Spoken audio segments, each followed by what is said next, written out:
ইব্রাহিম ইবনে Adham রাদিয়াল্লাহু তাআলা আনহু ওনার দস্তরখান থেকে রুটি নিয়ে যাওয়ার বিষয়টা ওনার ভালো লাগে নাই।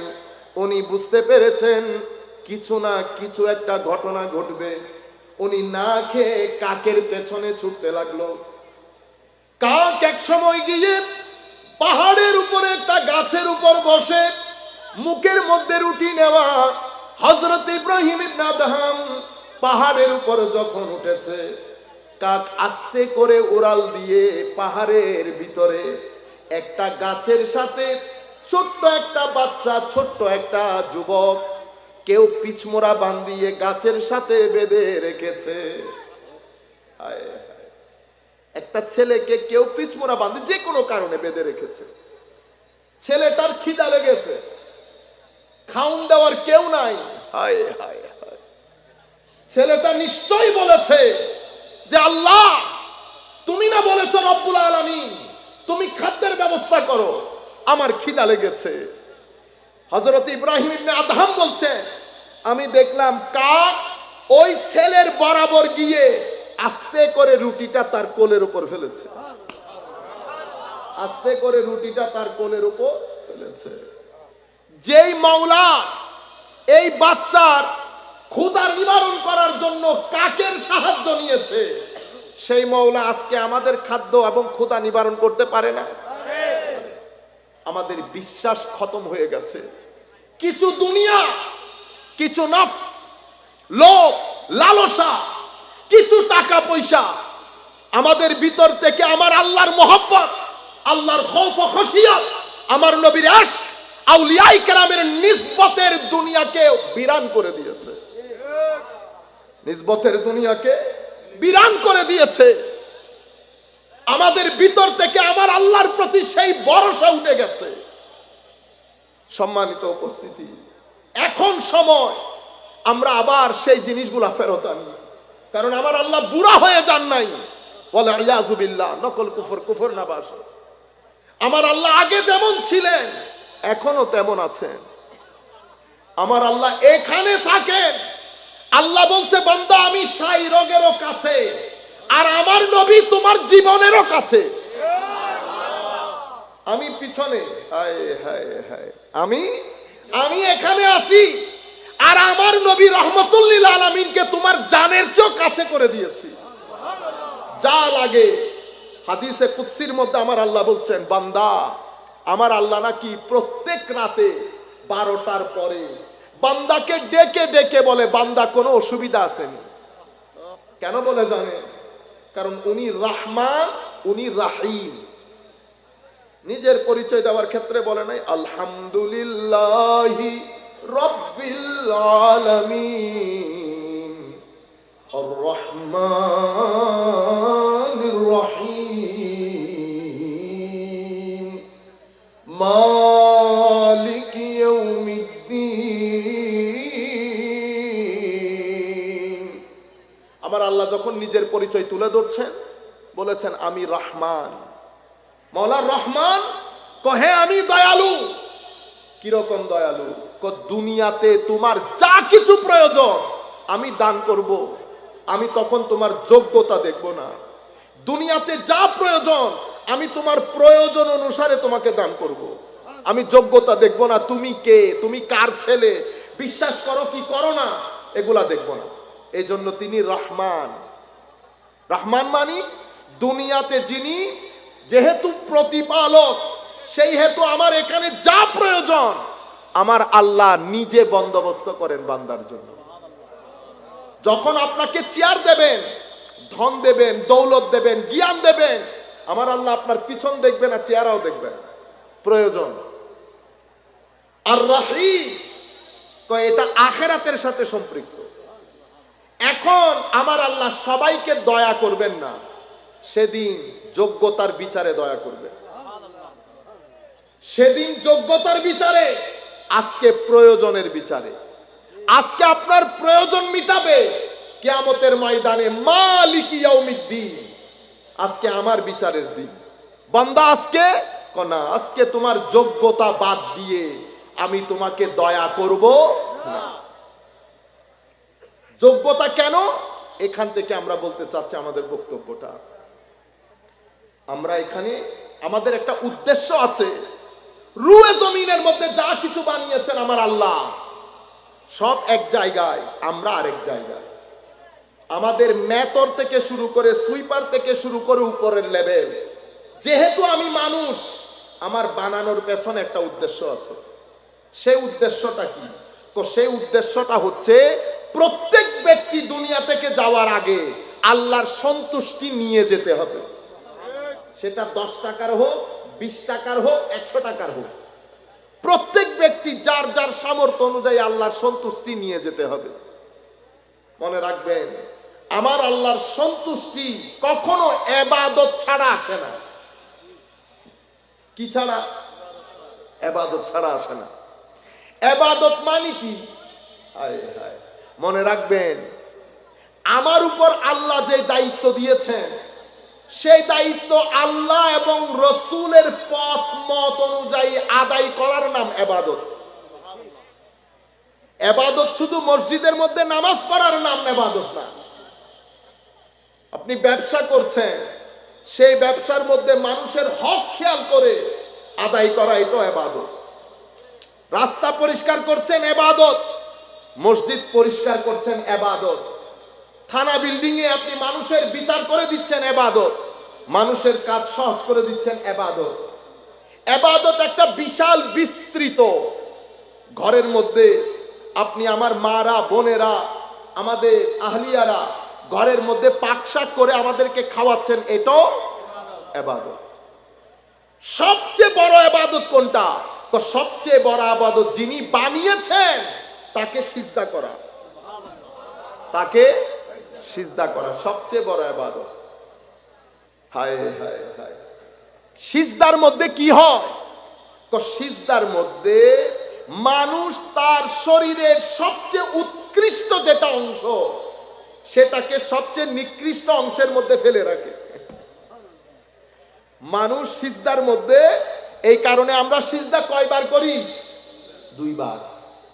হযরত আলী রাদিয়াল্লাহু তাআলা আনহুকে জিজ্ঞেস করা হয়েছিল, হুজুর, রুকু একবার, দাঁড়াই একবার, সিজদা 2 বার কেন? তো সিজদা 2 বার কারণ মিনহা খালাকনাকুম ওয়া ফিহা নুঈদুকুম ওয়া মিনহা নুখরিজুকুম তারাতান উখরা। এই মাটি থেকে তোমাকে বানানো হয়েছে, এই মাটিতে তুমি আবার ফেরত যাবে, এখান থেকে তোমাকে আবার তোলা হবে। প্রথম সিজদার মাধ্যমে তুমি বলতে চাও যে এই মাটির মাধ্যমে তোমাকে সৃষ্টি করা হয়েছে। সিজদা থেকে যখন তুমি উঠে দ্বিতীয় সিজদার মধ্যে যাও, তুমি বলতে চাচ্ছ আবার তুমি এখানে ফেরত যাবে। তুমি দ্বিতীয় সিজদা থেকে উঠে জানান দিতে চাচ্ছ এখান থেকে আবার আমাকে তোলা হবে, এখান থেকে আবার আমাকে তোলা হবে। যারা সিজদা দেন, তো আমার শরীরের মধ্যে সবচেয়ে গুরুত্বপূর্ণ অংশ আমার মাথা, সেই মাথার সবচেয়ে সম্মানজনক অংশ আমার কপাল। সেই কপালকে আমি ধরতির সবচেয়ে ময়লা জায়গার মধ্যে রাখি আল্লাহর সম্মানার্থে, আল্লাহ সম্মানার্থে। এই জন্য আল্লাহ এবং বান্দা দুইজন সবচেয়ে বেশি কাছাকাছি থাকে কোন অবস্থায়? সিজদার অবস্থায়। কিন্তু সেই সিজদার মধ্যে আমরা কত জায়গায় যে পড়ে থাকি তার কোনো ঠিক নাই। হায় হায়। আমরা কেউ সিজদা করি সুবহান রাব্বিয়াল আলা 3 বার বলে ফিনিশ, কেউ বছরের পর বছর সিজদা করছি। সেই কারণে উলামায়ে কেরাম বলছেন মুসল্লি কয়েক ধরনের হয়। প্রথম ধরনের মুসল্লি মুফলিহ। এরা কারা? এরা হচ্ছে ওই সমস্ত মুসল্লি যারা নামাজের মাধ্যমে আল্লাহর নৈকট্য অর্জন করেছে। নামাজের মাধ্যমে আল্লাহর নৈকট্য অর্জন করেছে, এদেরকে বলে মুসল্লি মুকাররাব। যারা নামাজের মাধ্যমে আল্লাহর নৈকট্য অর্জন করেছে। কেন? নামাজ দেওয়াই হয়েছে আল্লাহর নৈকট্য অর্জনের জন্য, রেজা ইলাহি হাসিল করার জন্য। কারণ নামাজের মধ্যে বান্দা আল্লাহ একাকার হয়ে যায়। আল্লাহ বলে বান্দা শুনে, বান্দা বলে আল্লাহ শুনে।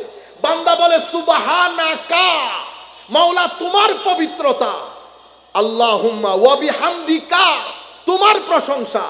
বান্দা যখন সুবহানাকা বলার পরে আলহামদুলিল্লাহর মধ্যে আসে, বান্দা আলহামদুলিল্লাহ বলে, আল্লাহ হামিদানি আব্দি বলে, বান্দা আর রহমান আর রহিম বলে, মালিক ইয়াউমিদ্দিন বলে। প্রত্যেক শব্দের পরিবর্তে আল্লাহ বান্দাকে জবাবও দেয়। একটা আজীব কথোপকথন বান্দা আর আল্লাহর মধ্যে হয়। এই কারণে নামাজকে মুমিনের মেরাজ বলা হয়। এটা হচ্ছে মুকাররাবিনদের নামাজ। আমাদের অনেক ভাইয়েরা আমরা অনেক বেশি অহংকার করি না। এখন আপনি দেখবেন, বুঝতে পারবেন নামাজই কয় ধরনের হয়ে যায়। একে তো পড়ি না, যারা পড়ি তাদের অবস্থা দেখেন আপনি। এদেরকে বলে মুকাররব, আর কিছু মুসল্লিকে বলে মুফলেহ। এরা কারা? তো এরা হচ্ছে কদে আফলাহাল মুমিনুন আল্লাযীনা হুম ফি সালাতিহিম খাশিউন। নামাজের মধ্যে আমার আল্লাহ বলছেন এই মুমিনরা কদে আফলাহাল মুমিনুন,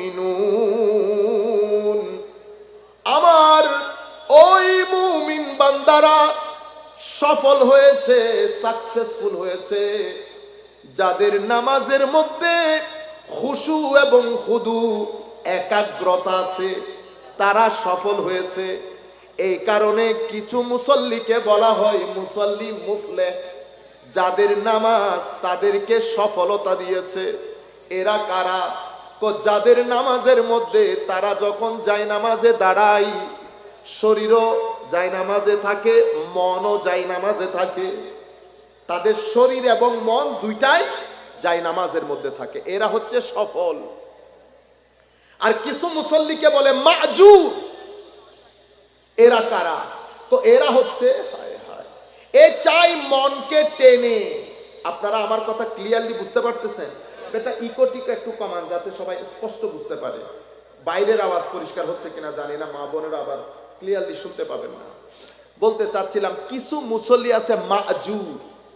মাজুর মানি আমাদের মতো লোক, আমরা যখন দাঁড়াই মন বাইরে চলে যেতে চায়, মনকে ধরে এনে যায় নামাজে দাঁড় করে, আবার দেয় দেয়, আবার টেনে আনে।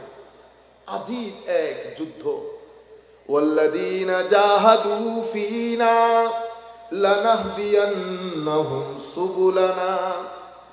যারা আমাকে পাওয়ার জন্য আমাদের রাস্তায় চেষ্টা প্রচেষ্টা করে, মুজাহাদা করে, কষ্ট করে, আমি তাদেরকে আমার পথের দিশা দিয়ে দেই। আপনি যদি চেষ্টা করেন, আমার আল্লাহ বলছে আমি পথের দিশা দিয়ে দেই। এদেরকে বলে মুসল্লি মাজুর। এরা যে টানা হেসরা করে আমার আল্লাহ ক্ষমা করে দেয়। 4 নাম্বার মুসল্লি। এরা কারা? হায় হায়, এরা হচ্ছে মুসল্লি মাহরুম। এরা বঞ্চিত হয়ে গেছে, এরা বঞ্চিত হয়ে গেছে। কোন মুসল্লি? আমার আল্লাহ বলছেন ফাওয়াইলুল লিল মুসাল্লিন আল্লাযীনা হুম আন সালাতিহিম সাহুন আল্লাযীনা হুম ইউরাউন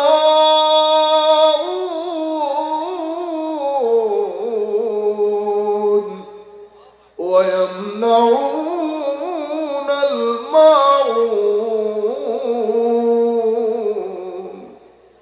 আবার আল্লাহ বলছেন সেই মুসল্লি ধ্বংসপ্রাপ্ত হোক। ফাওয়াইলুল লিল মুসাল্লিন, ধ্বংস হয়ে যাক সেই মুসল্লি আল্লাযীনা হুম আন সালাতিহিম সাহুন।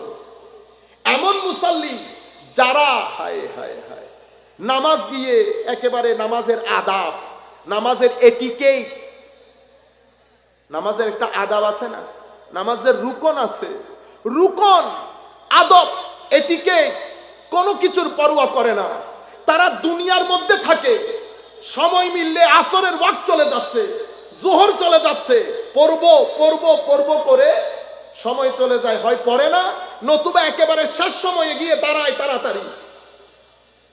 দাঁড়াইতে শেষ, নামাজ শেষ হইতে শেষ, 2 মিনিট নামাজ শেষ। আপনি কি করলেন এটা? কে বলছে আপনাকে নামাজ পড়তে? কেন পড়লেন এটা? আপনি কি মনে করেন আমার আল্লাহর এই এখানে পড়ে থাকা পাথর বলেন, কোরআন এবং হাদিস অনুযায়ী রুয়ে জমিনের প্রত্যেক কিছু আল্লাহর ইবাদত করে? আল্লাহ আমার ইবাদতের জন্য বসে আছে? বেয়াদবি হয়ে গেছে। আমরা করি না? ব্যবসা করি, বাণিজ্য করি, চাকরি করি, দূরাদূরির মধ্যে, তাড়াহুড়ার মধ্যে। মনে রাখবেন, নামাজের রুকন আরকান আছে, এটা আমি যখন পালন করব সময় নিয়ে পালন করব না। আল্লাহু আকবার, সুবহানাকাল্লাহুম্মা বিহামদিক, এরকম না, এটা নামাজ না। আমার মা বোনরাও শুনছে, আস্তে ধীরে সময় নেন। 4 রাকাত নামাজ পড়তে 5 মিনিটও লাগে না। সুবহানাকা আল্লাহ, আপনি যখন কথাগুলো পড়বেন মাথায় রাখেন আপনি কোন একজনের সামনে দাঁড়িয়েছেন, একজনের সামনে দাঁড়িয়েছেন। মনকে নরম করার চেষ্টা করেন। দাঁড়িয়েছেন যখন বদ্ধতার সাথে দাঁড়ান, আল্লাহর দরবারে দাঁড়িয়েছে, আল্লাহর দরবারে। ভিতর থেকে এটা ফিল করে ভিতরের জগতের মধ্যে পাহাড় চাপা দেন, বুঝার চেষ্টা করেন যে আপনি মালিকুল মুলকের সামনে দাঁড়িয়েছেন, যার কদমের মধ্যে ইমামুল মুরসালিন নবী সিজদায় পড়ে থাকতো, যাকে আমার আল্লাহ মুহাম্মদ বলেছেন, আহমদ বলেছেন, মকামে মাহমুদ যাকে দান করেছেন, সেই ইমামুল মুরসালিন নবী যেই খুদার কুদরতির কদমের মধ্যে পড়ে থাকতো, সেই মাওলায়ে করিমের সম্মানে আপনি দাঁড়িয়েছেন। আপনি জায়গার মধ্যে আর নাই। এদেরকে বলা হয় মাহরুম, বঞ্চিত হয়ে গেছেন।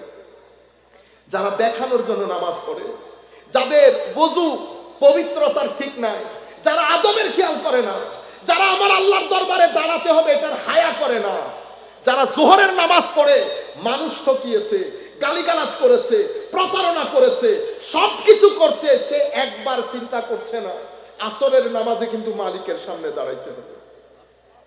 যখন আপনার নামাজের ট্র্যাকে আসবে তখন পুলিশ লাগে না। আপনি যদি উল্টা পাল্টা করেন আপনি জায়নামাজে দাঁড়াতে পারবেন না, হায়া এসে যাবে। আমার আল্লাহ কি মনে করবে, আমার আল্লাহ কি মনে করবে? সম্মানিত উপস্থিতি, এই মুসল্লি, এদেরকে বলে মাহরুম, এরা বঞ্চিত হয়ে গেছে। এরা নামাজের নিয়ামত থেকে বঞ্চিত, কুরবতে ইলাহির নিয়ামত থেকে বঞ্চিত, আল্লাহ রাব্বুল আলামিনের ইশক আদব মহব্বত থেকে বঞ্চিত, আমার নবীর ইশক আদব থেকে বঞ্চিত। আপনি মনে করছেন আপনি নামাজ পড়ছেন, যেই দিলের মধ্যে ইশকে রাসূল নাই সেই দিলের মধ্যে কখনো ইশকে ইলাহি থাকবে না। আপনি আসলেই বঞ্চিত, আসলেই বঞ্চিত। এবার আপনি যতই পায়জামা নিচ থেকে 2.5 বটা দিয়ে হাঁটু পর্যন্ত আনেন, কোনো লাভ নাই। পঞ্চম প্রকার মুসল্লি বলা হয় মুআকাব, যাদেরকে আমার আল্লাহ শাস্তি দান করবেন। কি কারণে? পড়েছে নামাজ কিন্তু শাস্তি পাচ্ছে। অসংখ্য হাদিসের মধ্যে আমার নবী সাল্লাল্লাহু আলাইহি ওয়াসাল্লাম বলেছেন, মাল্লাম তানহাহু সালাতুহু আনিল ফাহশাই ওয়াল মুনকার, যেই ব্যক্তির নামাজ তাকে অশ্লীলতা, গর্হিত কাজ, খারাপ কাজ থেকে বিরত রাখে নাই, সেই ব্যক্তির নামাজ আল্লাহ থেকে তাকে দূরে সরিয়ে দেবে। অন্য রিওয়ায়াতের মধ্যে আমার নবী বলছেন ফালা সালাত লাহু, তার তো কোনো নামাজই নাই। যেই ব্যক্তির নামাজ, আমি নামাজ পড়ছি মিথ্যা বলছি, নামাজ পড়ছি লোক ঠকাচ্ছি, নামাজ পড়ছি হোটেলের মধ্যে দুনিয়ার উল্টা পাল্টা জিনিস খাইয়ে মানুষের শরীর নষ্ট করে দিয়েছি, এরপরে আপনি যদি বলেন আমি যদি দাড়ি রেখে হাঁটি, কোনো লাভ আছে? আমার নবী বলছেন নামাজ প্রতারণা একসাথে যাবে না, একসাথে কোনোদিন যাবে না। এই জন্য নামাজ উম্মতে মুহাম্মাদী সভ্যতার মূলে সবচেয়ে বড় চাবি হচ্ছে নামাজ। এমনি তো নামাজ বেহেশতের চাবি বলে না, মিফতাহুল জান্নাহ বলে। নামাজ বেহেশতের চাবি তো পরের কথা, দুনিয়ার মধ্যে নামাজ সভ্যতার চাবি। আপনি কোন সমাজের মধ্যে যদি সভ্যতা প্রতিষ্ঠা করতে চান, নামাজ বাদ দিয়ে আপনি সভ্যতা প্রতিষ্ঠা করতে পারবেন না। নামাজ বাদ দিয়ে সভ্যতা প্রতিষ্ঠা করতে পারবেন না। আবার নামাজ যদি আল্লাহর দরবারে কবুল করাইতে চান, তো নফসের তাসকিয়া বাদে নামাজ আল্লাহর দরবারে কবুল করাইতে পারবেন না। তাইলে রেজা ইলাহির জন্য নামাজ আল্লাহর দরবারে কবুল করার জন্য আপনার ভিতরের জগতের পবিত্রতা দরকার হবে। কি দরকার হবে? ভিতরের জগতের পবিত্রতা। কি রকম ভিতরের জগতের পবিত্রতা? আমি কি ভিতর থেকে অপবিত্র? জি। আমাদের ভিতরে আল্লাহ রাব্বুল আলামিন 2টা জায়গা, একটা শয়তানের গ্রাম, একটা ফেরেশতার গ্রাম। কয় গ্রাম আছে? আপনার ভিতরে গ্রাম দুইটা। আপনি আপনাদের এই গ্রামের কথা ভুলে যান। এই গ্রামে আপনি কখনো শান্তি প্রতিষ্ঠা করতে পারবেন না যদি আপনার ভিতরের গ্রামে শান্তি না থাকে। বুঝতে পেরেছেন? হুজুর গ্রামের মধ্যে ডাকাতি হইতেছে, ও বড় ডাকাতি আপনার ভিতরে হইতেছে। বড় ডাকাতি মনে রাখবেন, যখন কোন সমাজের মধ্যে রেপ বেড়ে যাবে, ইফটিজিং বেড়ে যাবে, ড্রাগ ডিলিং বেড়ে যাবে, ছেলেদের শরাব বেড়ে যাবে। শরাব কেন বেড়ে গেল? আপনারা জানেন কেন বেড়ে গেছে? কারণ আপনার গ্রামের মধ্যে লালসা নামের যে শয়তান বসবাস করে, সেই অনেক শক্তিশালী হয়েছে। এখানে যদি লালসা শক্তিশালী হয়, আপনার গ্রামের মধ্যে রেপ, ড্রাগ ডিলিং, মদ এগুলা বেড়ে যাবে। তো আপনি আইন করে দেশের মদ বন্ধ করলে লাভ নাই, আগে মদ এখান থেকে বন্ধ করতে হবে। মেইন সুইচ আছে না, মেইন সুইচ, ও মেইন সুইচ বন্ধ না করলে তো কারেন্ট আসবে। আপনি কতটা নালার মধ্যে আপনি বাদ দেবেন, পানি এদিক দিয়ে আসে ওদিক দিয়ে আসে। আপনার ঘরে টয়লেটের পাইপ ছিঁড়ে গেছে, কেটে গেছে, ঘরের মধ্যে গন্ধ এসে গেছে না? এখন আমার ভাই বেলাল, হযরত মাওলানা বেলাল সাহেব, আপনাদের দুবাইয়ের ইমাম, মাশাআল্লাহ, তো উনি বলতেছেন, ভাইজান দুবাই থেকে স্পেশাল এয়ার ফ্রেশনার আনছি, দেন। এটা দিলেন একেবারে বিসমিল্লাহ করে। কতক্ষণ থাকবে? বেশিতে 1 ঘন্টা, বেশিতে 1 ঘন্টা। ঘটনা কি? ঘটনা হচ্ছে আপনার পাইপ যেখান থেকে এই দুর্গন্ধ আসতেছে, ওই দুর্গন্ধ যদি আপনি বন্ধ না করেন, এয়ার ফ্রেশনার দিয়ে লাভ আছে? আমার গ্রামের মধ্যে যে চুরি বেড়ে গেছে, ডাকাতি বেড়ে গেছে, রেপ বেড়ে গেছে, স্কুলের সামনে ছেলেপুলেরা, ছেলে ছোকরারা যে গল্প করে করে মেয়েদেরকে ডিস্টার্ব করে না, এই যে আপনি, এগুলা তো বাইরে। তো এই ঘটনা কেন ঘটেছে? তো ঘটনা ঘটেছে কারণ আমার ভিতরের গ্রামের মধ্যে লালসা, লোভ, অশ্লীলতা এটা শক্তিশালী হয়ে গেছে। এটা শক্তিশালী হয়ে গেছে। কি রকম? আমার আল্লাহ আপনার এখানে 2টা গ্রাম, একটা নফসের গ্রাম, সেই গ্রামে বাস করে শয়তান আর শয়তান রূপী কিছু মানুষ, মিনাল জিন্নাতে ওয়ান নাস, এই গ্রামে বসবাস করে। এটা কলবের গ্রাম, এখানে বসবাস করে ফেরেশতার নূর পড়ে। আর পুরা শহর যার, একটা রূহ, একটা নফস, একটা রূহ, একটা নফস, পুরা শহর যার, তাকে কলব বলে। কি বলে? কলব। কলব বেচারা পুরা শহরের মালিক, কিছু বলতে পারে না, চুপচাপ বসে থাকে।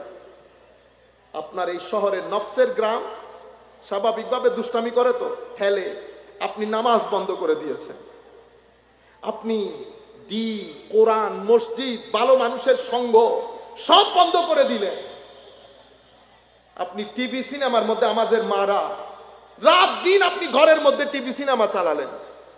আপনি টিভি সিনেমা যখন এসে গেছে, তো এখান থেকে এই যে এখন শীত পড়তেছে, আমরা কাশাকাশি শুরু করে দিছি না? কেন কাশতেছে? তো শীত পড়তেছে, শীতের লগে কাশানির সম্পর্ক কি? তো কিছু একটা হয় হুজুর, কিছু একটা হয়। আপনি যখন এই টিভি সিনেমা এগুলা চালাবেন, অটোমেটিক্যালি এখান থেকে একটা ভিটামিন আমার এই জাত নিয়ে সে শক্তিশালী হয়ে যায়। নামাজ বন্ধ, রোজা বন্ধ, কোরআনের তিলাওয়াত বন্ধ, অন দা টপ আপনি যখন এই কাজগুলা করবেন, আপনার ভিতরে এটা শক্তিশালী হয়ে যায়। যে নফস শক্তিশালী হয়, রূহ দুর্বল হয়ে যায়, রূহ চুপচাপ হয়ে যায়, রূহ দরজা বন্ধ করে দেয়। আমাদের ভাইয়েরা রাত দিন আমার মতো, তোমার মতো, আমার মতো, তোমার মতো বলে না নবী? আমার মতো কো মানুষ, কো কি মাটি। ও আপনি মাটি না শুধু, আপনি নবী তো অনেক দূরের জিনিস। রুয়ে জমিনের মধ্যে যত মানুষ আল্লাহ সৃষ্টি করেছে, প্রত্যেক মানুষকে আল্লাহ 2টা জিনিস দান করেছে। একটা মাটির শরীর, আর ভিতরে হচ্ছে রুহে ইলাহি। ভিতরে কি জিনিস দিয়েছে? নূরে বাড়ি তাআলা। নূর চাই উপরের দিকে উঠতে, মাটি চাই আপনাকে পিষে দিতে। মানুষ যখন নূরের সিঁড়ি বেয়ে উপরের দিকে উঠে, যত বছর যাবে যাক না কেন, আপনি তাদের নাম নেওয়ার সময় বলেন রাদিয়াল্লাহু আনহু। কেন? কারণ তারা নূরের সিঁড়ি বেয়ে উপরে উঠেছে, তারা কাদে আফলাহা মান তাযাক্কা করেছে, তারা লাকাদ খালাকনাল ইনসানা ফি আহসানি তাকবীম এর ফিউজাতে ধন্য হয়েছে। আপনার ভিতরে আল্লাহ শুধু মাটি দেয় নাই, আপনার ভিতরে আল্লাহ খাস নূর দান করেছেন। ফানাফাখতু ফীহি মির রূহি, আমি আমার রূহ ফুঁকে দিয়েছি মানুষের ভিতরে। আপনি কি নিরেট মানুষ, নিরেট মাটি? না, আমি নিরেট মাটি না, আমার ভিতরে আল্লাহ নূরও দান করেছেন। আপনার সামনে নূরও আছে, মাটিও আছে। সিদ্ধান্ত আপনার, মাটির সিঁড়ি দিয়ে নিচে নামবেন না নূরের সিঁড়ি দিয়ে উপরে উঠবেন, দুইটাই আপনার সামনে। যদি উপরে উঠেন তো লাকাদ খালাকনাল ইনসানা ফি আহসানি তাকওয়িম, আর যদি নিচে নামেন তো সুম্মা রাদাদনাহু আসফালা সাফিলিন।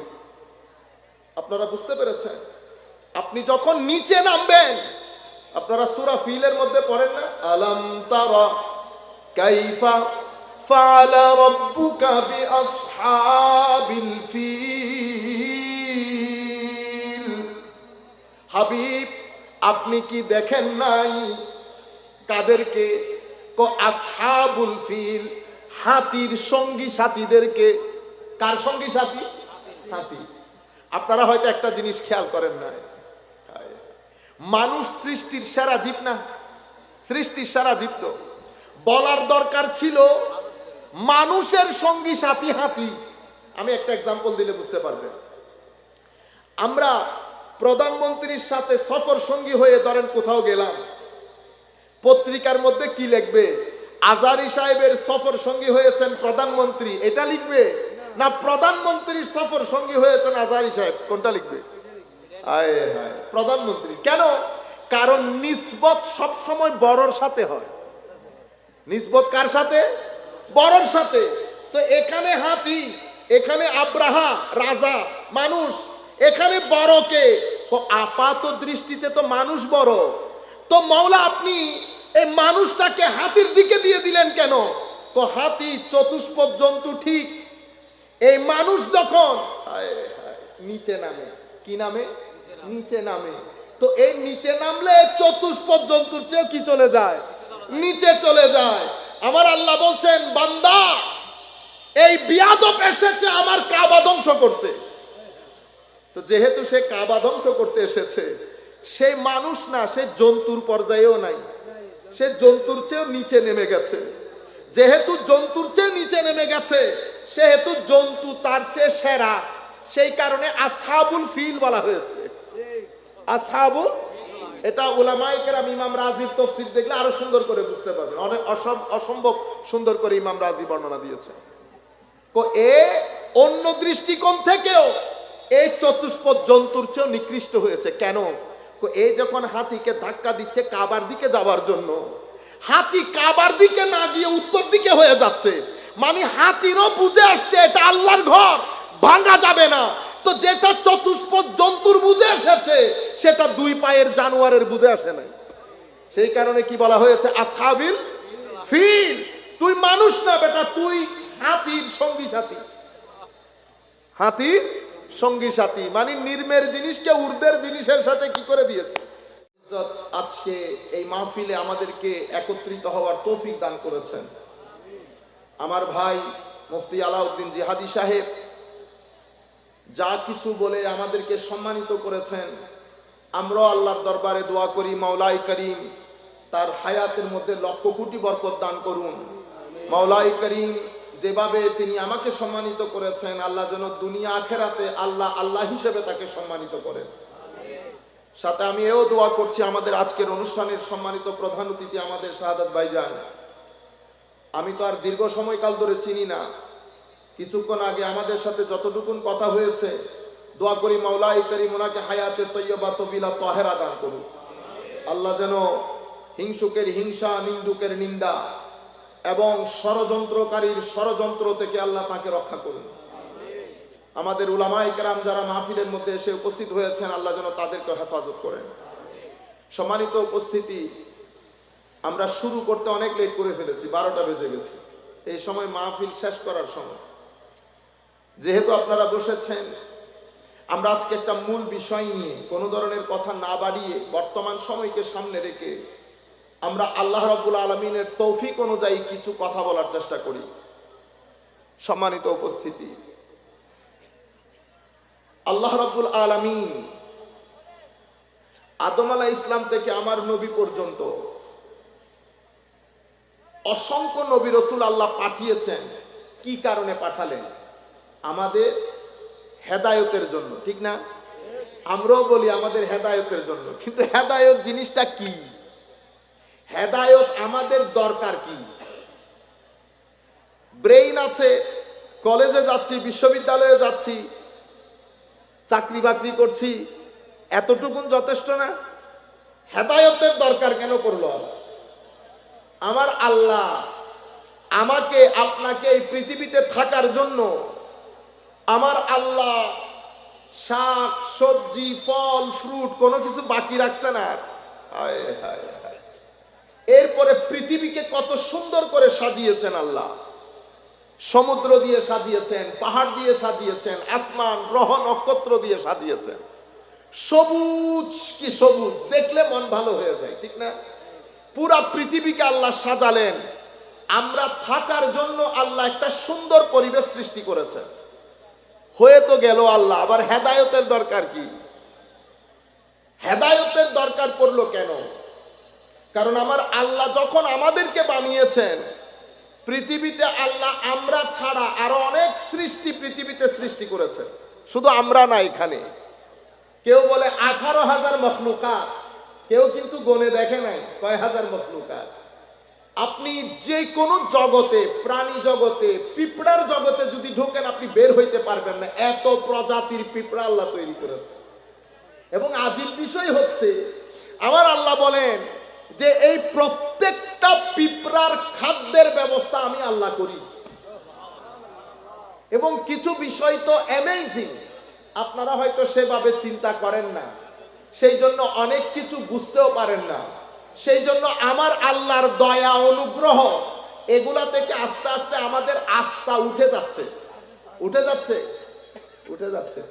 আপনারা এখানে আমরা যারা আছি বুকে হাত দিয়ে বলি, কোন সমস্যা আমার হয়েছে, টাকার দরকার হয়েছে, চিকিৎসার দরকার হয়েছে, আছেন কেউ আমাদের মধ্যে যারা রাতের অন্ধকারে জায়নামাজ বিছিয়ে আল্লাহর দরবারে সাহায্য কামনা করছেন? কালে বদ্রে 1000 1 লাখের মধ্যে 2 জন পাবো। সমস্যার মধ্যে আমরা আল্লাহকে ডাকি না, আমরা মানুষের ধারে ধারে যাই। শরীর খারাপ, মন খারাপ, স্বাস্থ্য খারাপ, সব কিছুর মধ্যে আমরা মানুষের কাছে যাই, কিন্তু আমার আল্লাহর দরবারে যাই না। আমার আল্লাহ যে আমার প্রতিপালন করেন, খাদ্যের যোগান দিচ্ছেন, সামগ্রিক পরিবেশ সৃষ্টি করেছেন, এটা আমরা বিশ্বাস করি, কিন্তু সেই বিশ্বাসের উপর আমাদের আস্থা নাই। অথচ আপনি অবাক হয়ে যাবেন, আপনাদের ঘরে মুরগি আছে না? মুরগি সারাদিন টই টই টই টই করে না? বেঁধে রাখা যায়, মুরগিরে বেঁধে রাখা যায়, কিন্তু সেই মুরগি যখন ডিমের উপর তুলে দেন সে জায়গা থেকে উঠে? আপনি কি কখনো চিন্তা করে দেখেছেন সে বসে থাকে কেন? এটা পৃথিবীর কোন শক্তি এখানে কাজ করছে না। এখানে আমার আল্লাহ গায়েবী ভাবে তাকে ইলহাম করেছে, বসে থাকতে হবে, বসে থাকতেছে। এটাকে ইলহাম বলে। কি বলে? ইলহাম। আপনি এইভাবে হিসাব করা ছাড়া হিসাব নিকাশ মিলাতে পারবেন না। একদিন না, 2 দিন না, 18 দিন 21 দিন পর্যন্ত ডিমের উপর বসে আছে। পেটের তাও না সিনার তাও? বলেন, তাও কিসের দেয়, পেটের না সিনার? সিনার তাও। সুতরাং সিনার মধ্যে আল্লাহ আজীব এক শক্তি দান করেছেন। যেই কোন প্রাণীর সিনার ভিতরে আল্লাহ জিন্দেগি সঞ্চার করার খাস একটা তাপ দান করেছেন। এটা আমার আল্লাহর দেওয়া, এটা আমার আল্লাহর দেওয়া। তাপ দিচ্ছেন। 2টা ডিম থেকে মুরগির বাচ্চা বের হলো, 2টা ডিম থেকে হাঁসের বাচ্চা বের হলো। যেই মুরগি বাচ্চা নিয়ে খোপ থেকে বের হয়েছে, যেই মুরগি আগে আপনাকে দেখলে দৌড় দিত, সেই মুরগি দেখে এখন আপনি দৌড় দিচ্ছেন, ঠিক না? চেহারার মধ্যে একটা পরিবর্তন এসেছে না?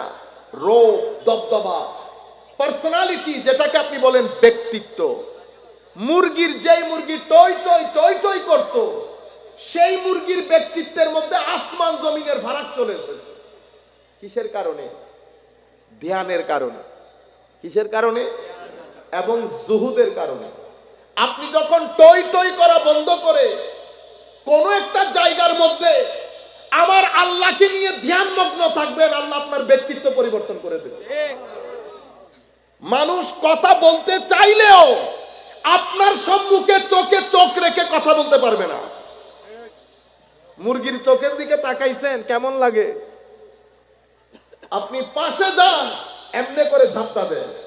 মুরগি জানে বাচ্চাকে সেফ কেমনে করতে হয়, পীরও জানে মুরিদকে কেমনে সেফ করতে হয়।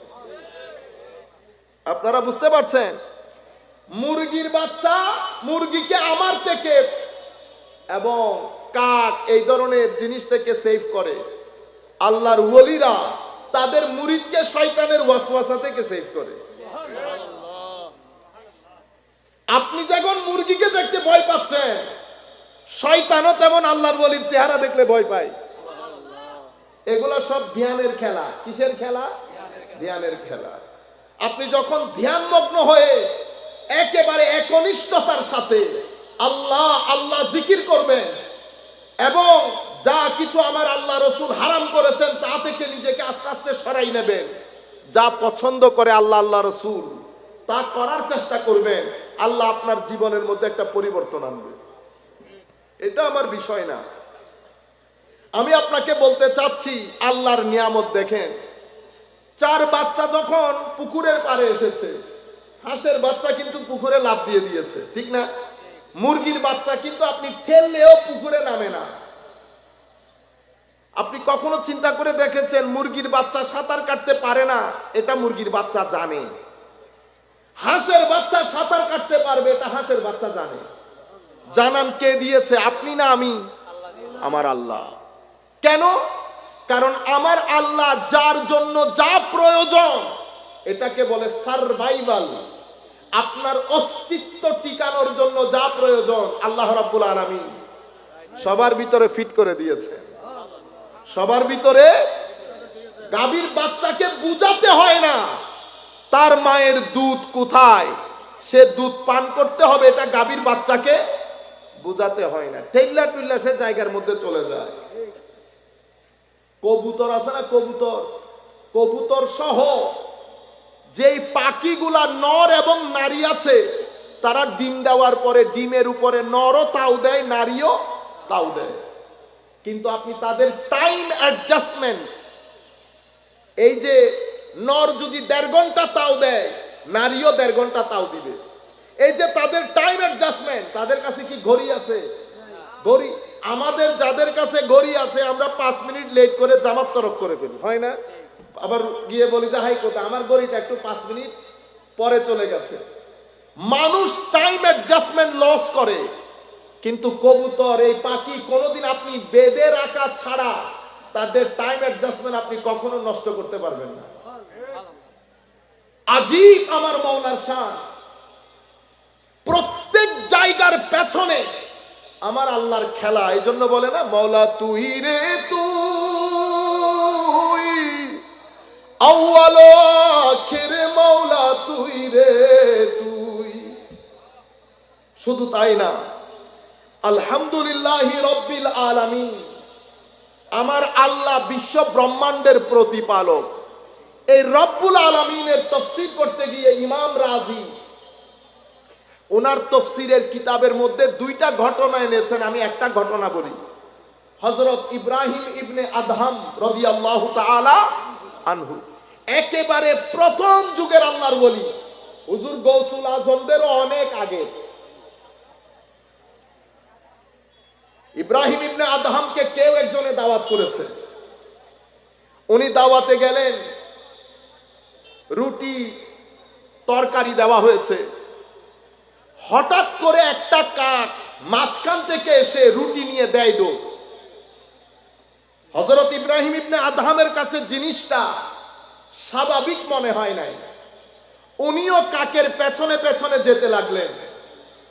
কাকের পেছনে পেছনে যখন যেতে লাগলেন, কাকও যাচ্ছে, ইব্রাহিম ইবনে আদহামও নিচে হাঁটতেছেন। হায় হায়, দেখলেন কত দূর পরে গিয়ে কাক একটা পাহাড়ের উপর গাছের উপরে গিয়ে বসেছে। কাকের মুখে রুটিটা আছে, রুটিটা আছে। হায়, আল্লাহর ওয়ালিদেরকে আল্লাহ এই বিষয়গুলা দেখান তাদের ঈমানের মধ্যে পুখতগি আনার জন্য।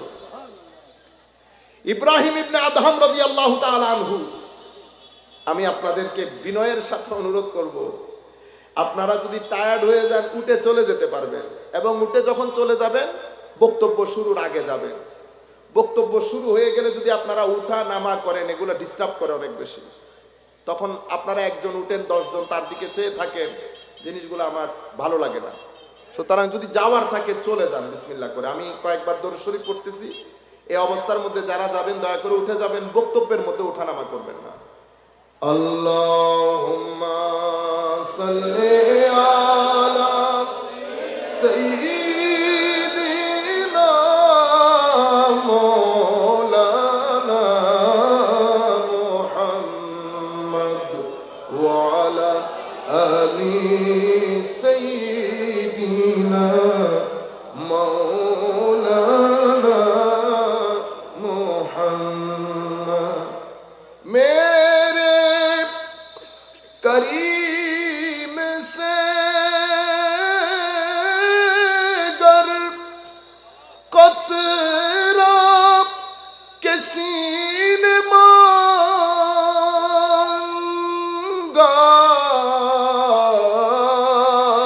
ওষুধ হিসেবে কাজ করে।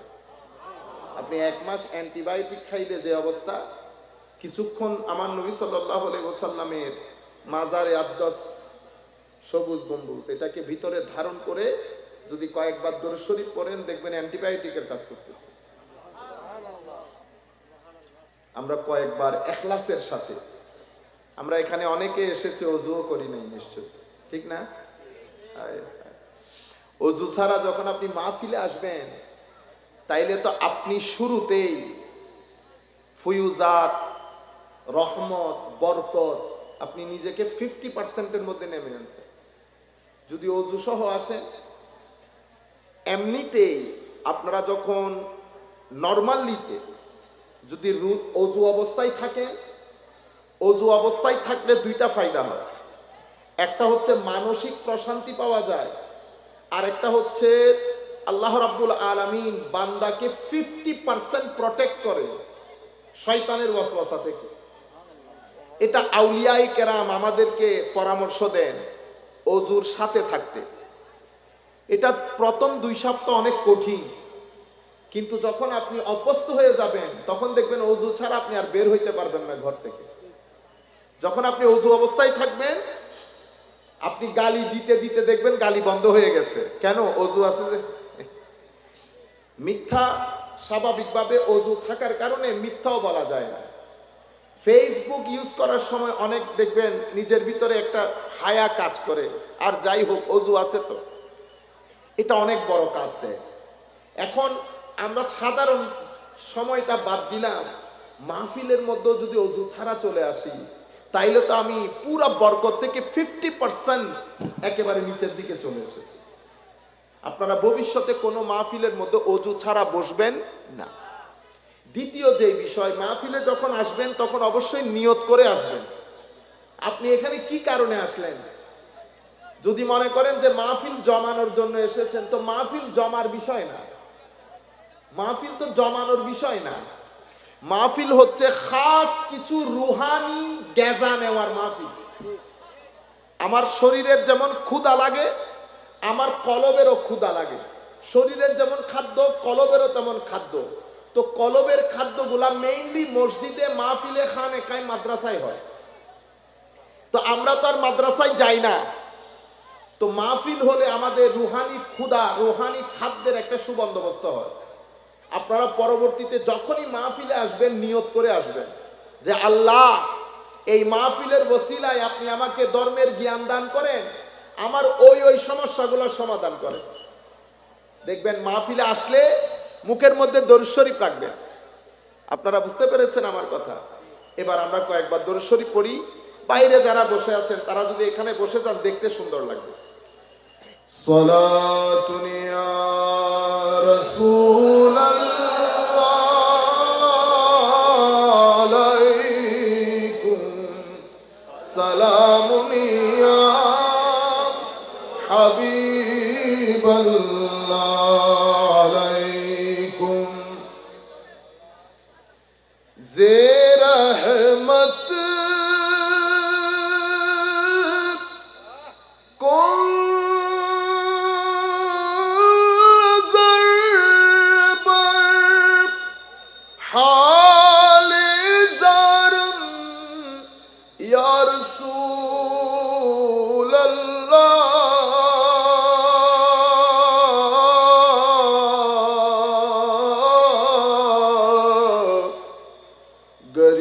غریبم بے نوایم خاک سارم یا رسول اللہ صلاۃ یا رسول اللہ علیکم سلام یا حبیب اللہ علیکم تیری نسل پاک میں ہے بچہ بچہ نور کا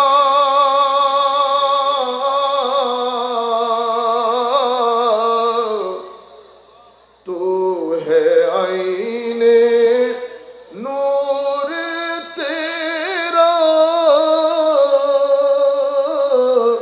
سب گھرانہ نور کا صلاۃ یا رسول اللہ علیکم سلام یا حبیب اللہ علیکم خیال امام سوا دل سے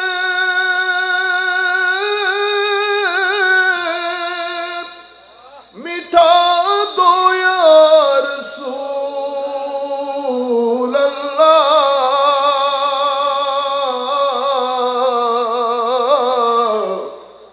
حجاب ظلمت بشری اٹھا دو یا رسول اللہ صلاۃ یا رسول اللہ علیکم سلام یا حبیب اللہ علیکم بسم اللہ الرحمن الرحیم قال اللہ سبحانہ وتعالی فی القرآن الکریم لیس کمثلہ شیء وهو السمیع البصیر وأيضا قال الله سبحانه وتعالى قل إنما أنا بشر مثلكم يوحى إلي أنما إلهكم إله واحد فمن كان يرجو لقاء ربه فليعمل عملا صالحا ولا يشرك بعبادة ربه أحدا صدق الله مولانا العظيم وصدق رسوله النبي الحبيب الكريم উপস্থিত পূর্ব কোপদণ্ডী হাসিয়াপাড়া ইসলামী সুন্নি সমাজ কল্যাণ পরিষদের উদ্যোগে আয়োজিত আজকের এই ঈদে মিলাদুন্নবী সাল্লাল্লাহু আলাইহি ওয়াসাল্লাম শুহাদায়ে কারবালা ও ফাতিহা ইয়াজদাহুম উপলক্ষে অনুষ্ঠিতব্য 15তম আজিমুশান মিলাদ মাহফিলের সম্মানিত সভাপতি বিশিষ্ট ইসলামী চিন্তাবিদ হাফেজ মাওলানা নুরুল আফসার আল কাদরি সাহেব, আজকের এই অনুষ্ঠানের মান্যবর উদ্বোধক হযরত মাওলানা আব্দুর রহমান আল কাদরি, বিশেষ করে অত্র অনুষ্ঠানের সম্মানিত প্রধান অতিথি আমাদের সকলের শ্রদ্ধেয় জনাব অ্যাডভোকেট আ.ন.ম শাহাদত আলম সাহেব, যিনি অত্র ৫ নং কালীপুর ইউনিয়ন পরিষদের সম্মানিত চেয়ারম্যান এবং অতিরিক্ত পাবলিক প্রসিকিউটর যুগ্ম জেলা ও দায়রা জজ আদালত বাঁশখালী চট্টগ্রাম, এতক্ষণ পর্যন্ত আপনাদেরকে যিনি আলোচনা শোনাচ্ছিলেন, আপনাদের আমাদের সকলের অত্যন্ত মহব্বতে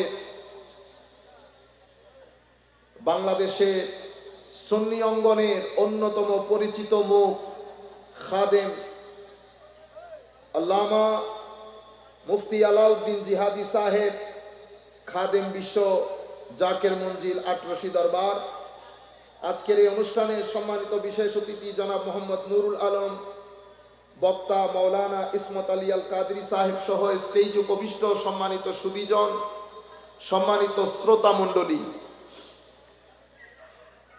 ঘরে বসে যেই সমস্ত মা ও বোনেরা শুনছেন, অনলাইনের মাধ্যমে যারা যেখান থেকে আমাদের সাথে এখন যুক্ত হয়েছেন অথবা আমাদের আলোচনা পরবর্তীতে শুনবেন, আমরা সকলের প্রতি সশ্রদ্ধ সালাম রেখে আমাদের আজকের আলোচনা শুরু করছি। আসসালামু আলাইকুম ওয়া রাহমাতুল্লাহি তাআলা ওয়া বারাকাতুহু।